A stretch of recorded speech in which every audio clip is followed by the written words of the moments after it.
Support for the Capital Connection comes from New York State United Teachers, working to support students, educators, and public schools as the center of their communities through the Public Schools Unite Us initiative.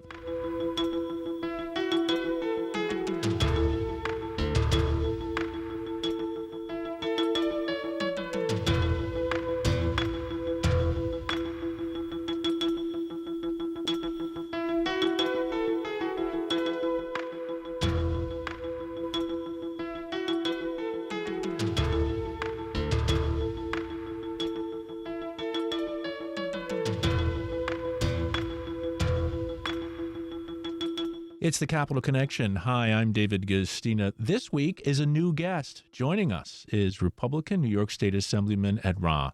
A Long Island native, Ed Rah was first elected to the New York State Assembly in 2010. His 19th district includes parts of the towns of Hempstead, North Hempstead, and Oyster Bay in Nassau County. And Assemblyman Rah serves as a ranking minority member of the Assembly Ways and Means Committee. Welcome to the Capital Connection, Assemblyman Ed Rah. Thank you. Great to be with you. It's your first time here on the program. Tell us a little bit more about yourself. Let the listeners across the state know a little bit more about you. Absolutely. As you mentioned, I was first elected back in 2010, so 15 years have gone pretty quickly, but I grew up on Long Island in a town called Franklin Square, still live there today. I went to college down in Baltimore at Loyola, went to law school at St. John's. We've had an exciting year as a St. John's alum. You other sure than have. The unfortunate, going out early in the tournament last Saturday. Well, everybody's brackets are busted by now, huh? Yeah, but then I worked in local government for a couple years and got elected to the Assembly and have been here since. And I've had the opportunity to, in my earlier days to serve on a number of very interesting committees, health, education, transportation, learning a lot. And then for the last 6 years, Leader Barclay has entrusted me to be our point person on the budget and be ranker on Ways and Means. Yeah, and that brings us right to that budget discussion. I want to preface the budget discussion with something I've heard you talk about on the floor. I've talked to your leader, Will Barclay, about, and that is the fact that, there was one time when I covered New York State politics that the Senate was in the majority. The Yes. Republicans were in the majority. You remember Senate Majority Leader Joe Bruno, of course. But for years and years, the Senate had a Republican majority. We even had Governor Pataki for a time as a Republican governor. So the power structure was much different. Now the houses are controlled by the Democrats. The Democrat Governor Hochul is in the governor's seat. And so you have a lot less of an ability to impact change. But what I've heard you talking about and what I've heard Will Barclay talking about is listening to the ideas that you present in the chamber and bringing some of those ideas to the fore. We know, for example, in things like childcare, Will Barclay has told us, a lot of times what the Democrats do is take a lot of those good ideas and make them their own. So can you talk about what it's like to be in the minority at a time like this when you obviously have a major agenda in your minority conference? Yeah, absolutely. So it is. It's very different. My first, 8 years here, we had a Republican Senate. It had just flipped back in 2010 when I, after 2 years of them being in the minority when I first got elected.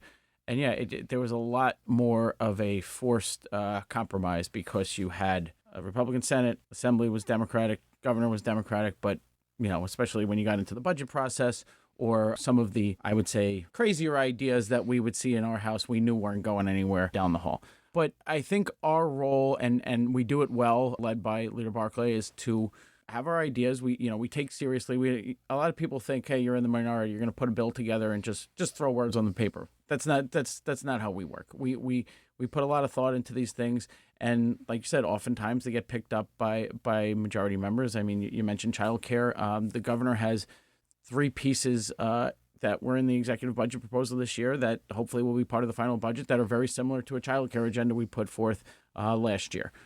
Any number of ideas that we've seen over the years really do originate with our conference. And I think there's also, there's the, I guess, bully pulpit end of it and being out there and being vocal about a lot of these issues. But there's also, over time, the relationships you form with members in the majority. Having been here 15 years, I know who across the aisle is interested in a lot of the same things as me. So I can go over and have a conversation and say, hey, somebody came to me with this idea. I put a bill together.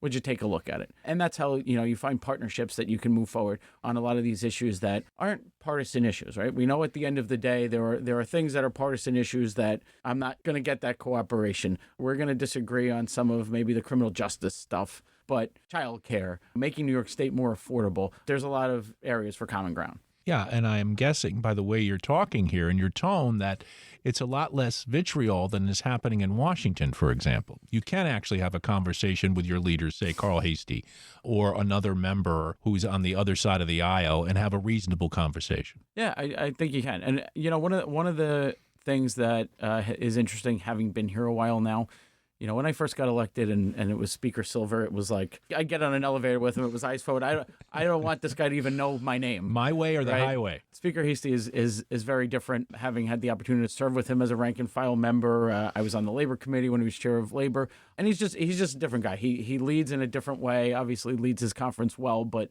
has a different approach. You see him, right? He's out on the floor a lot amongst his members, and both him and I would say his staff are accessible, and you can have conversations with them, as well as many of the majority members who are leading some of the major committees.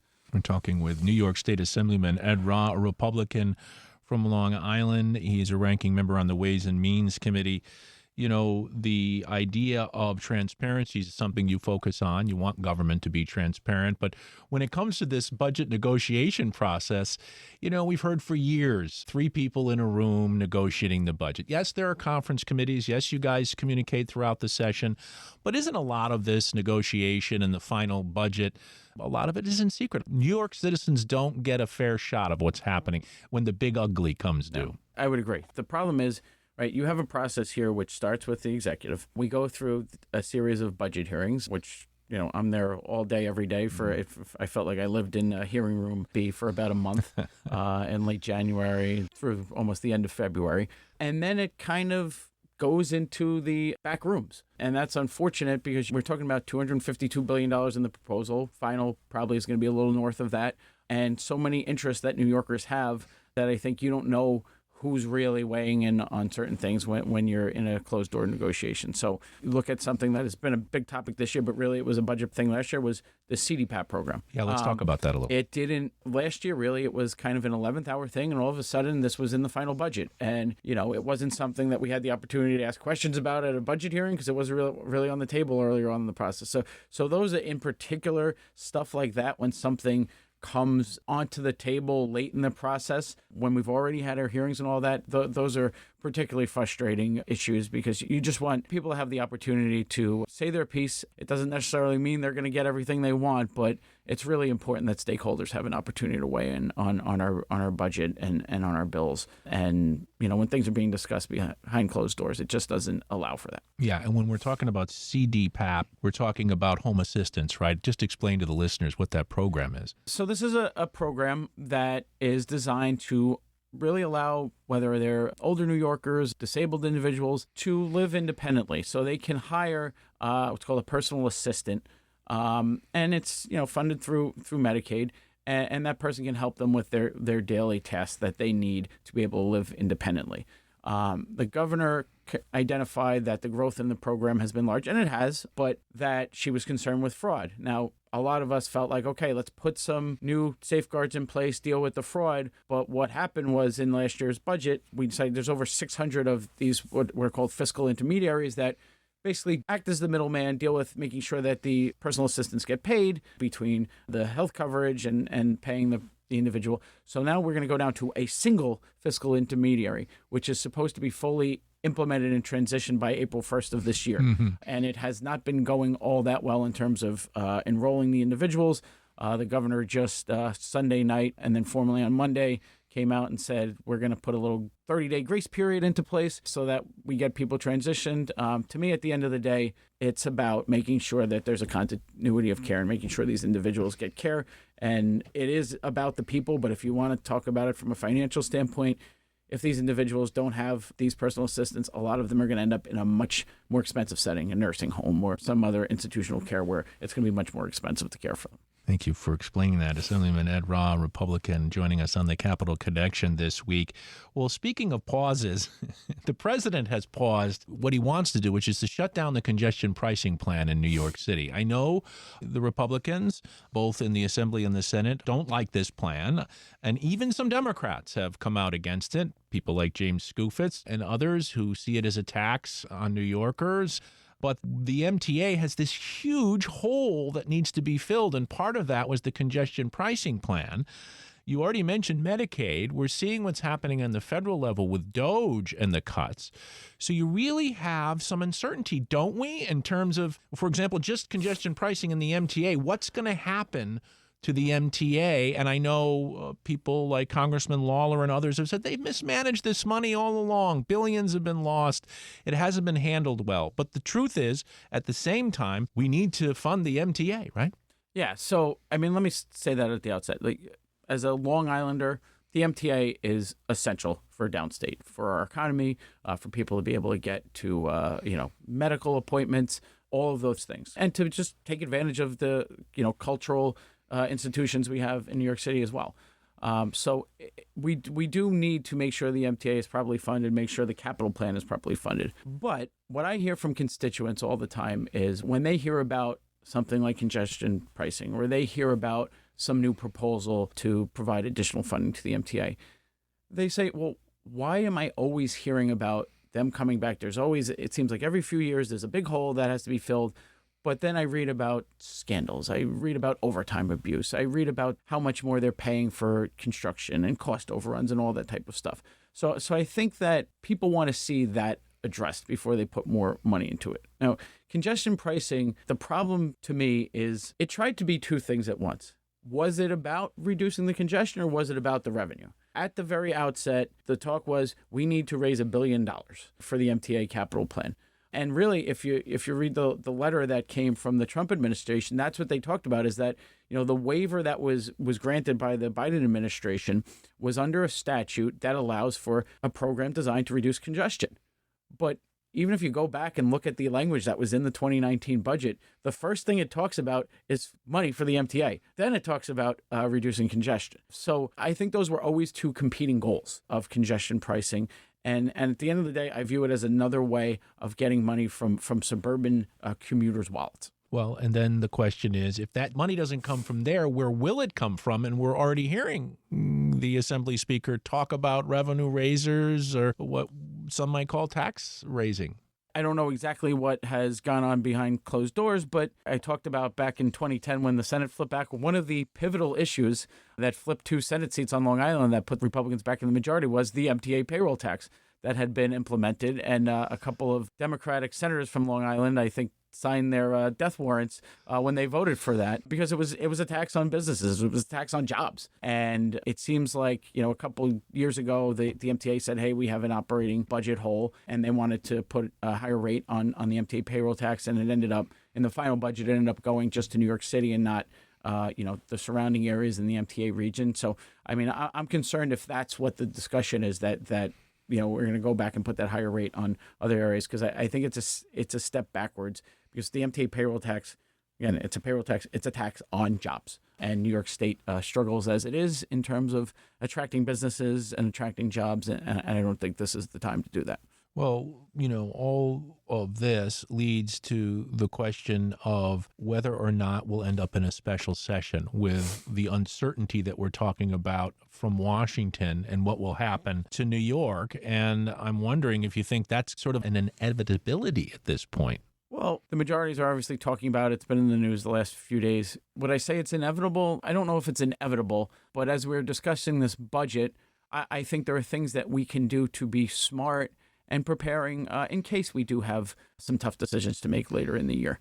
And I know that, I'm hearing on the Democratic side, they keep saying, hey, go talk to the Republican Congress people and all that. But one House budget comes out a couple weeks ago. The Assembly majority drove up spending another $4 billion above the governor's proposal, dipped into the reserves that we've built up to the tune of $4 billion, and created a situation with their spending that the out-year budget deficit would be $10 billion more than it had been on the governor's proposal, $38 billion in out-year gaps. Those are three things I don't think you can do if you're worried about what's coming next. I think we need to, in this final budget, be smart about trying to make sure we have a manageable out year number, because, if you have to make cuts in this budget year, you're also going to have to deal with the out years, and also preserving our reserves so that if we do need them, they're there. That's what they're supposed to be there for, not just to, drive some additional spending. Well, let me ask you this, Assemblyman Edra. If the $20 billion gets stripped out of Medicaid, what happens in New York? Isn't that rainy day fund there for a reason?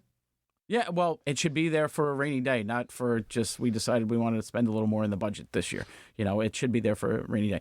And look, that's the big concern. Medicaid is obviously the largest piece of our budget. And, when you deal with a program like that, in New York State, we have the local share, which has in larger and larger pieces over the years come to the state side of it. But you have the federal match. And it's part of why we have such an expensive Medicaid program, is that, you're able to leverage those federal dollars in a lot of these areas. So, yeah, the Medicaid side of it is my biggest concern.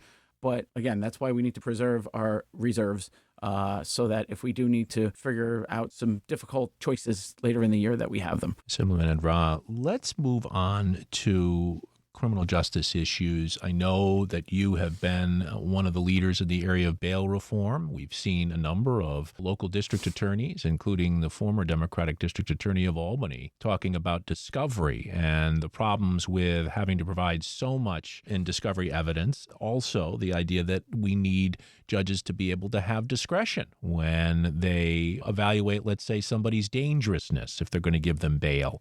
And it seems like the governor is hearing your calls for this and seems to be moving in a direction to allow more discretion by judges. Yeah, and look, I hope she has this discovery change in her executive budget. I hope she holds firm on it. Certainly she has support of us on our side of the aisle with regard to that. There's been concerns from DAs all over the state, whether they're in some of these smaller counties that just don't have the resources to meet some of these, and even a larger county like mine in Nassau. And on the bail side of it, every other state has a dangerousness standard. We don't. And I think that would help, because what it functions really is as a catch-all. Right now, a judge does not have the full ability to evaluate the case in front of them. It's just, is this crime bail eligible or is it not? And if it's not, they don't have any discretion to set bail. And I know, our DA Ann Donnelly was up here talking about this issue, because they want to pursue justice, be fair. But what we're talking about really is a small number of recidivist offenders that judges feel like their hands are tied to really doing what they think is in the best interest of public safety. And yet there still is a problem with the bail system, isn't there? When you find people who can't afford wallow in prison cells longer than they should be. Yeah, I think that having adequate discretion allows the judge to see, okay, this person made a mistake. This is not a person with a, years and years long rap sheet. Setting a high bail on them that they can't afford is not going to benefit anybody, because what's going to happen? They're going to lose their job. And that's how that person goes down that rabbit hole of now becoming somebody that is trapped in the criminal justice system. So the intent at the end of the day was good. It was something that I think we all support, which is being fair in those type of situations, but also making sure public safety. And I think we just swung the pendulum too far. Will it be swinging the pendulum too far if involuntary commitment goes through? This is controversial. I mean, yes, we've had some disturbing incidents, for example, on the subway, where someone who obviously isn't quite in their right mind pushes someone to their death. Or in one case, someone set an illegal immigrant, in fact, set a woman on fire on a train. These kinds of things are scary. They call for better public safety. And yet we have to be careful, right? Don't we? When we start deciding on the spot that somebody needs to be removed. Yeah, it is a very difficult issue where you draw that line for, a person who can't provide the basic necessities for themselves, right? So I think that, what the governor's trying to do is say, here's an individual that is not well, is not able to provide the basic necessities, shelter, clothing, food for themselves, and we need to get them in and get them help so that they do not harm themselves or others. So it's a difficult conversation, and obviously there's a lot of legal, constitutional interplay there that has to happen. But we clearly have a problem, right? We've seen some really, really disturbing incidents, and we're trying to do something that is in the best interest of these individuals. It's not about taking away their freedom. It's about getting them help and hopefully getting them to a place where they can provide those necessities for themselves. Yeah, especially if they are causing harm to others in a, quote, civil society. And then you have the issue of this mask ban, another controversial issue where the ACLU and others are up in arms over this. And this has to do with the idea of banning masks at protests and in public, which followed the pro-Palestinian encampments at Columbia University. And the governor called for this ban during a CNN interview. Progressive lawmakers are against it. What do you make of this? Well, I think one thing people need to remember is this was the law in New York State for decades. You weren't allowed to cover your face in those settings, and then during the pandemic, people said, "Hey, this is kind of outdated. We're in a situation where people are out in public masked, and we don't want to have the possibility that somebody's going to get charged with a crime for trying to protect their health." So for going in a bank with a mask on. So that at the time made sense, but now you see these protests, and a lot of people do. That seems to be how people are instructed to go and cover their face at these protests so they can't be identified. As you may know, in Nassau County, County Executive Blakeman did a mask ban locally. Yeah, and I think that doing it at the state level, I think we should do it. I think if you put adequate safeguards in, that if somebody wants to wear one for their health, it's not about in any way stopping somebody from doing that. It's about it should be done in a way that, right, you've done so in the furtherance of some other offense, and you can be charged for that. That it's not about taking away people's ability to wear one for medical reasons, whether you're immunocompromised or whether you're just concerned. Obviously, hey, we're coming out of winter now, right? But if you haven't been sick in the last few months, God bless you, because I feel like everybody has. But it's about those people that are intentionally masking to conceal their identities so that they can engage in some of this conduct that we've seen on these campuses, which has included both violence toward individuals and property destruction and intimidation of our Jewish students, which we need to do everything we can to prevent. Well, let's talk a little bit about what I think there is in the budget a wide agreement on, and it's some sort of cell phone ban in schools. The idea here is you ban it either bell to bell or you provide maybe a lunch period or free period. I assume you're mostly supportive of this? Generally, yes, but I think it needs enough flexibility that the local schools can implement it the way that they think works best. Because a lot of them have done it and are doing this already. And the bell-to-bell language, I think, would mean they have to completely change what they've been doing and what they feel they've been doing successfully. But I think a goal everybody shares. When we were younger, I mean, it's a terrible thing regardless, but right, somebody's bullying you in school, but you go home and it doesn't follow you home. Now, when it's going on online, it's a totally different story. And as you know, New York State took some pretty, bold and I would say, we were ahead of the curve with this in terms of social media and algorithms and all that last year. And I think this follows the same type of intent to prevent young people from the harmful impacts of phones, and that being such a pervasive thing in their life that they have to always be glued to their phones. But I just think we need adequate flexibility so the schools can implement it. Well, we're running out of time quickly. I want to ask you another question, and it has to do, and there's so much to talk about with you, Edra. I hope I can get you to come back Absolutely. and talk with again. The Assembly, for example, has just released a human trafficking report as we speak today. I hope we can get into that the next time, because you guys spent quite a bit of time investigating that issue and have a number of recommendations, including potential bills. But again, this overarching issue, and I want to bring this up because he's a Long Island native, Lee Zeldin is running the EPA right now. And I was a little shocked in that it's called the Environmental Protection Agency, but when he made his speech, his video release speech, I didn't hear anything about protection of the environment in there. He's a New Yorker, and I always thought that agency was supposed to protect the environment, not remove regulations. And then you have this issue of there are no borders when it comes to the world heating up. New York is not separate just because it has borders. And those plants that New York is downwind of that sent all that pollution over here in that acid rain, that has been dealt with in legislation and has been protected. Are you worried at all about what's happening there and what it could mean for New York? Well, I look back to the last Trump administration, and what often happened was if something was relaxed at the federal level, some type of legislation happened at the state level to kind of, put it back or put different restrictions. I think there are things that are out there in terms of regulations that have inhibited businesses, that have frustrated, I would say, local governments. I just met with one of my local mayors, trying to deal with on the water side, PFAS, 1,4-dioxane, treating all that, lead service lines. They want to do these things, but the federal government is in the past, or the state as well, has kind of come down hard on them, and they're trying to figure out how to deal with the cost of it. New York State, I would say, has been great with regard to, we did this Clean Water Infrastructure Act, and we've routinely put about $500 million in each budget and helping with addressing a lot of those issues. I'd like to see that number actually go up a little bit in this budget so that we can deal directly with service lines, because we passed a bill a few years ago that required us to identify all that stuff. So now the residents say, hey, I have a lead service line. Bring water into my house. Yeah. What am I going to do about that? So we have a service line replacement program that we've put very little money into.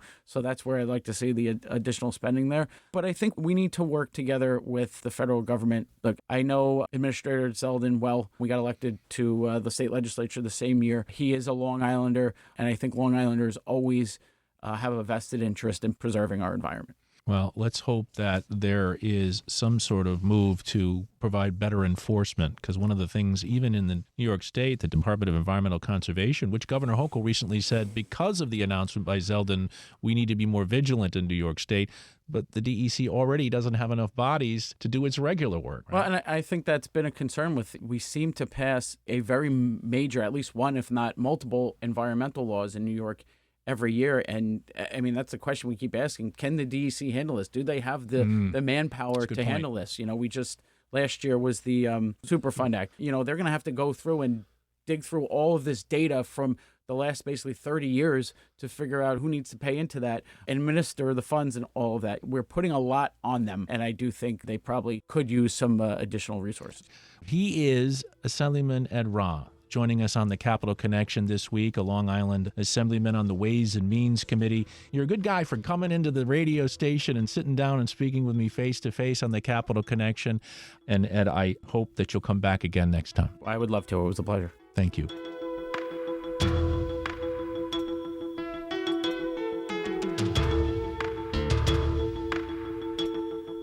Support for the Capital Connection comes from New York State United Teachers, working to support students, educators, and public schools as the center of their communities through the Public Schools Unite Us initiative.